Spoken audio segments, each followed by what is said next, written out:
The Pittsburgh Steelers lose their third straight, falling to the Indianapolis Colts. And while the ship has, well, seemingly sunk, everybody wants to know, how do you fix it and who needs to go? And quite frankly, the answer is pretty much everybody.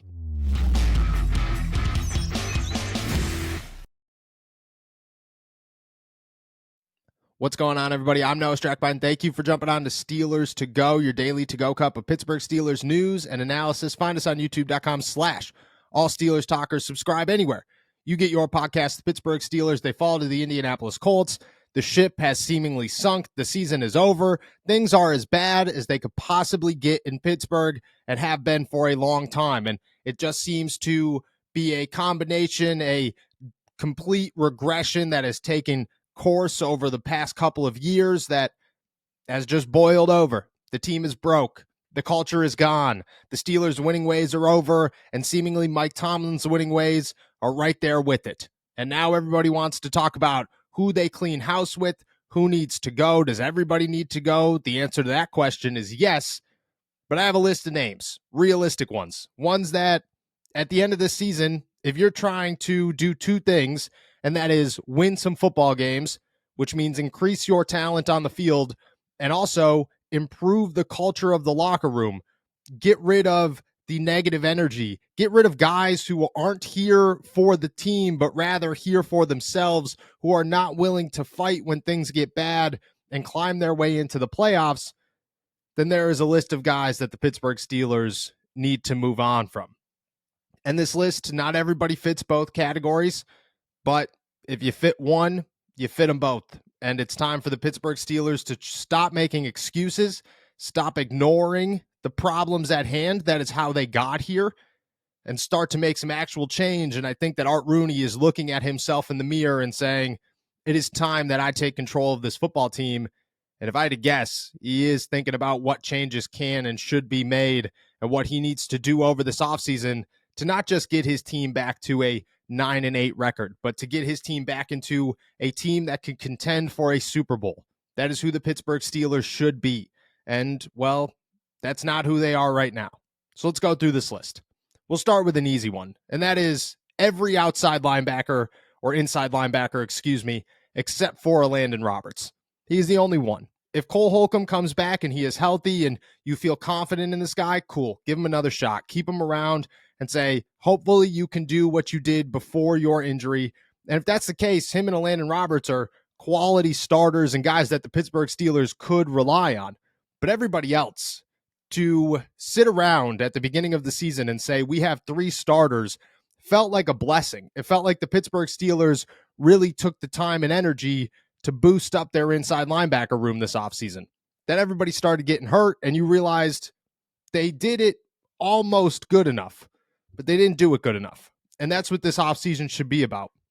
It should be about finding guys. You should walk into next season. If Landon Roberts and Cole Holcomb are your 1 and 2, cool. You need a number 3 that is just as good as both of them, if not potentially slightly better, and you just want to rely on veteran depth. I get that. But you need a third starter. And that third starter can't be a Quan Alexander. It can't be a, end of the training camp, go sign a veteran just because you realize you need more talent in the room. That should not be the case. And it should not be waiting around for Mark Robinson to turn into whatever you want to turn him into. That should also not be the case. It should be 3 guys that you have by the end of free agency or the NFL draft that you could look at and say, any of these 3 guys are starters in the NFL, and we feel very confident in these guys being our starters in Pittsburgh. Then for that 4th guy, if you want to keep Mark Robinson as your 5th, fine, but that 4th guy has to be maybe just not good enough to beat the first 3 out, but good enough that you feel is the future of your position. And Mark Robinson is not that guy. He's just not. When you are at a place in a season where you are signing everybody and anybody off the street to play over Mark Robinson, it is your sign that he is not an answer to your problem and that he is not an answer to your inside linebacker room. It is time to move on. And it doesn't mean get rid of Mark Robinson. It just means get rid of the idea that one day he is going to turn into the future of your inside linebacker room. That's just not the case. And it is time to stop waiting around if you are the Pittsburgh Steelers for guys who, quite frankly, may never turn into something. And the Steelers just sit around and hope that they do. And it finds them here where they are right now with an inside linebacker room that has crumbled to nothing, that has one reliable guy who is seemingly Superman for the Steelers defense. And now that he is dealing with injuries, there is nobody left. That is where the Pittsburgh Steelers defense is. They cannot ignore this anymore. By the start of next season, they should have 4 inside linebackers that they feel very confidently in. And then another guy named Mark Robinson, who could be a special teams contributor because he is good at that. But you can't rely on him to play inside linebacker at all. And that thought shouldn't even be in your head. The next, we'll go back to the offensive side. Dan Moore Jr. and Mason Cole. You got to get rid of them. Dan Moore, you could keep as your swing tackle and hope that he develops, or just at bare minimum, your backup left tackle, and then hopefully you find somebody else, but neither of them should be your starter. And if we're being honest, this doesn't fit both sides of the coin. Mason Cole and Dan Moore Jr. have been leaders to this team. They have stood up in front of the media and answered all the tough questions. They have been there and they have done whatever they needed to do to help their team, and they continue to push, and they are not guys that give up on this team. That's just not who they are. When it comes to the personality or the attitude side of it, Mason Cole and Dan Moore Jr. are 2 of the best in the Pittsburgh Steelers locker room. When it comes to the talent side of it, they're 2 of the worst. And the Steelers have to move on from both of them. It's time to stop patching your offensive line and start fixing it. Just complete it. There are 2 dangling pieces to your puzzle. Fill them in this offseason and move on. Move Broderick Jones back to the left side. Find you a right tackle that you feel very confidently in. Find you a center that is your center of the future, and then move on to 2024. It is done playing around with 1 bad piece, 2 bad pieces, 3 bad pieces of your offensive line. You started making moves this year. Mike Tomlin is backed up against the wall. There's nowhere else to go. There are no more excuses for anything. It is about finding and filling your gaps. And Dan Moore Jr. and Mason Cole are 2 very alarming ones that the Pittsburgh Steelers have seemingly ignored for years. And they cannot do that anymore. It is time for both of them to be replaced, and the Pittsburgh Steelers must do so this offseason. You continue down the line, and you look at some bigger names. You started getting into Mitch Trubisky. And that is, well, if you're talking about a quarterback, you're talking about the future of the Pittsburgh Steelers quarterback position, maybe you don't get rid of Kenny Pickett yet. Maybe you still believe in this guy and you want to give him another shot. Great. His backup, his number 2, his competition should not be a veteran that didn't work out the first time. It is very rare that you find a Geno Smith this late in his career. Unless you're going to get an Aaron Rodgers or Tom Brady, signing a veteran makes 0 sense for the Pittsburgh Steelers. It is about going to get somebody young, going to get somebody who you see could be a future star in the NFL. The Steelers person, even if it's not to compete with Kenny Pickett, their backup should be just as good, if not better, than starter capable in the NFL. They should be a star in the making. The Steelers should have a quarterback situation where best case scenario, Kenny Pickett works out, and now they have 2 guys that they are trying to decide which one is better because they are both great football players. That should be the Steelers' mentality this offseason, and there should be no more wasting it. Stop going to get guys. Stop keeping your foot on the brake so that you could just ease Kenny Pickett into it and not hurt his development. Stop it all. Go get some real talent. Stop coming up with excuses not to go get some real talent, and get a backup quarterback or a QB2 or another option that could come in here and be a starter who's young, who could be a franchise quarterback for the Pittsburgh Steelers. That is your only option at quarterback this offseason. It is time to end all the experiments with the veterans. It is time to end all the experiments with this is our team. I think it could work because we have a good group of guys. No, go get some talent. Go get the best talent you could go get and see what happens in the offseason. See what happens in the summer. But if you walk into training camp in 2024 and your backup is above the age of 24, 25 years old and has already played for an NFL team and it didn't work out, you failed your organization. 100%. No questions asked. It gets tougher as we move down the line here with 3 names that I don't want to mention, but have to mention. And those 3 names I think everybody is talking about. Those 3 names, if the Steelers were winning, I don't think we'd be talking about, because for one, we wouldn't be talking about cleaning house. But for two, I don't think that they'd be as big of an issue as they are right now. Those three names, and we'll start with two of them, George Pickens and Deontay Johnson. I don't know what direction you go. I think that is just like Sophie's choice. Whatever player you believe should be the one to leave, that is the one that you pick, and that is the one that you get rid of. If I'm the Pittsburgh Steelers, I'm going with George Pickens. I think George Pickens is a problem. I think that he has a serious attitude issue, and you could talk about a lot of things, and I've talked about a lot of things, and I've defended both of these guys, both George Pickens and Deontay Johnson, because I think both of them, at the end of the day, are very talented guys who get very limited opportunities in the Pittsburgh Steelers offense. But you can't go into 2024 with guys who aren't here to win, who aren't here to fight their way into the postseason if bad times come up. And that's where the Pittsburgh Steelers are. In years past, if this was the situation, the Steelers would be looking at these final three games and saying, we have to find a way to crawl our way into the playoffs. This year, with the group of guys that they have, they're just looking at it like it's over. And the players are playing like it's over. And the biggest name, the most alarming sounds, the most, I can't believe this, is George Pickens, who ignores everything everybody says, who has been caught liking posts about Kenny Pickett on social media and posting cryptic things on Instagram, and then just blatantly lies about it and says, I don't have comments on my Instagram. Yeah, you do. They're right there. You could go look them up right now. Oh, I don't post about football on my Instagram. That's your entire Instagram account. It's the lies that get me. It is the attitude issue that gets me. It is a little bit of everything that gets me. But just to sum it all together, your acrobatic catches, George Pickens' stardom on the field has not overweighed the negative headlines that have come with him.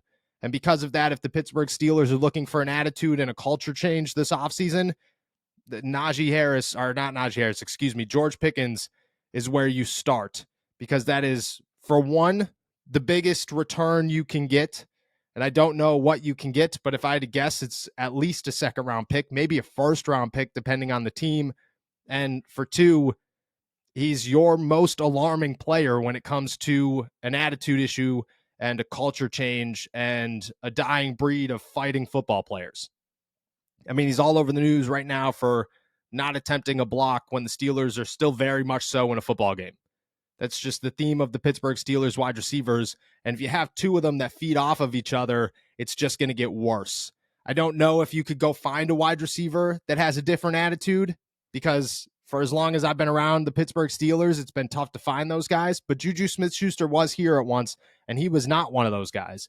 He was a guy that fought as hard as possible, that would put everything on the line for the Pittsburgh Steelers and for any team that he was playing for. And even if he wasn't the most talented individual on the field, even if he did have some of his issues with the dances and the TikToks, when it came to putting your effort out there and making sure that you were a contributor to a football team, he was a class act. The Steelers don't have that right now. And I think that you could get less of that. I think you could get more positive leadership and a better attitude adjustment out of Deontay Johnson than you can George Pickens. And I think at this point, if you're not going to get rid of both of them, you get rid of one of them. And unfortunately, George is the bigger issue, the more alarming case. He's the one you move on from. And I let his name slip before, and I'll say it again. And this one's a little tough, because I don't think Najee Harris is a poor leader. I don't think that Najee Harris in a good year is on this list, but I do think Najee Harris is on this list. I think that the Steelers could find a number two punch anywhere, and that Najee Harris still has some trade value, so you might as well get rid of him. You might as well find somewhere to go where you could find a different running back, because finding that second running back is as easy as it comes in the NFL these days. Go get somebody else, get what you could for Najee Harris, and to be honest with you, it does boost the culture of the locker room a little bit.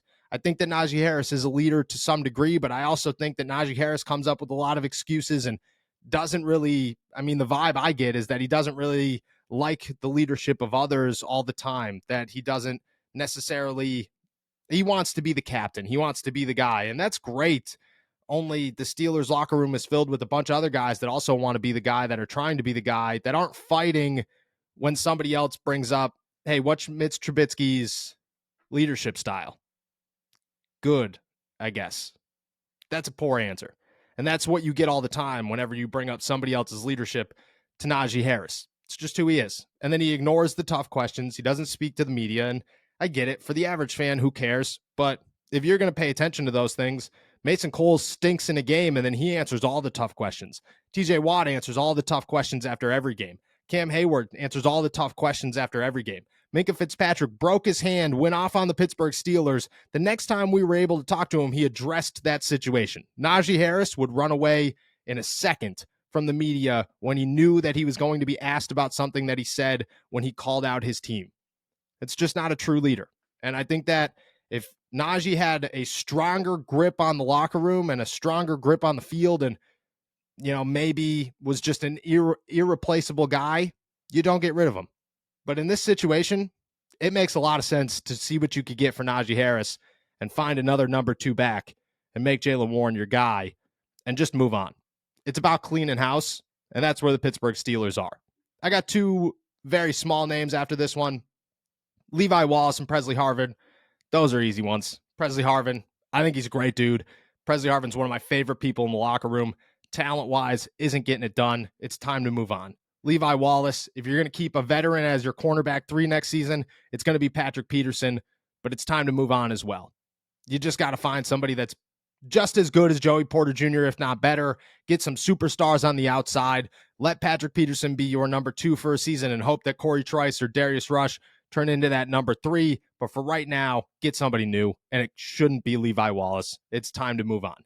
And finally, and this is the big one, Mike Tomlin and pretty much the entire coaching staff. You could leave a couple of names off that list. Carl Dunbar should not be gone. Danny Smith should not be gone. And you can say what you want about the punting. Let's talk about Chris Boswell. Let's talk about Christian Kuntz. Let's talk about Miles Killebrew and Connor Hayward and Rodney Williams and Mark Robinson and Nick Herbig. Let's talk about those guys. Danny Smith should not be on that list. You could probably put Eddie Faulkner not on that list, and you could probably put Grady Brown not on that list. But Mike Tomlin and the rest of them should certainly be on that list. And to be totally honest, Mike Tomlin's the biggest name because this all starts and ends with him. The Steelers did not get this bad overnight. This is a regression over time. This is ignoring your problems for long enough that they have hit a breaking point, that they have boiled over the pot, and that they are starting to sink the ship. That is years in the making. That is poor draft classes. That is a loss of culture. That is a loss of accountability. That is ignoring your talent issues. It's all of them. It is ignoring your coordinators. It is ignoring your coaching staff. It is ignoring your quarterback issue. It is ignoring the hard questions when it comes to your team because you are trying to defend your players with every turn, and therefore you have grown this, the players hold the upper hand, and the words player coach now are something negative. That's who Mike Tomlin is. That is what Mike Tomlin has done to himself and to this team, and a large chunk, a lot of what is going on is because of Mike Tomlin. And that's a tough reality for the Pittsburgh Steelers because I'm somebody that all season long I talked about, look, Mike Tomlin is a huge issue, but it's hard to find somebody else that's going to be as good as Mike Tomlin. I think at this point, you just look at the combination, the correlation of everything, and it's a clear direction at where that arrow is pointing. Mike Tomlin has dragged this team down for a little bit too long, and I think he could turn it around, but I think you'd have to take a lot out of his hands, and you'd have to force the change that he is unwilling to make. When it comes to just leading men and getting a locker room ready, for the most part, he's good with that. But you have to be able to put the guys in the room that feed off of him, and he doesn't have those guys right now. You have to be able to have somebody who is willing to build a team while ignoring who Mike Tomlin wants to be out there, because Mike Tomlin makes the wrong decisions because he gets emotionally attached to some of these guys. If you could do that, then Mike Tomlin's a great coach. But the way the Pittsburgh Steelers stand right now and how they operate organizationally, Mike Tomlin is a problem that is not going to solve itself. And therefore, him, along with a lot of other coaches, should be on the out. And that tops a list of some huge names that if the Steelers are going to clean house, if the Steelers are going to try to make the change, if the Steelers are going to do what they should do, which is clear as day that they have to do, and that is just revamp this organization and this locker room and this team from top to bottom, yeah, Mike Tomlin's on that list. It's going to be a tough offseason. Hopefully the Steelers win a couple more games and they could fight their way into some chance in a playoff hope. But right now, it looks like the ship has sunk. Mike Tomlin's been steering it, and he drove it right into an iceberg, unfortunately. And that's where the Steelers stand currently. And if you're going to clean house, go through this list and clean house.